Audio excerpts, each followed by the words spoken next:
धरती पर अहाँके 101 मूर्ख आ विचित्र प्राणी सब छथि, लेकिन ओहिमे सर्वश्रेष्ठ कोन प्राणी होइ छथि से बुझल अइ? जे कहै छथिन जे रसगुल्ला बड्ड मीठ छै, मिठाई मीठ छै बेसी। बाई प्राणी सब नामे छै मिठाई, तऽ मीठ हेबे करतै, लेकिन नहि, ई सब भोज भातमे किछु नहि पूरा तऽ कहै छथि कि मिठाई बड्ड मीठ छै। दुकानमे खाय लए बैसत तऽ दुकानवला कहत ओह अहाँके मिठाई जे अइ से बड्ड मीठ छै।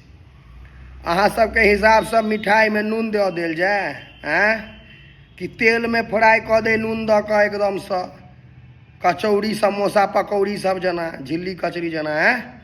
मिठाई बड्ड मीठ छै, ढहलेल गोबर सब। मिठाई नहि मीठ हेतै तऽ की मीठ हेतै?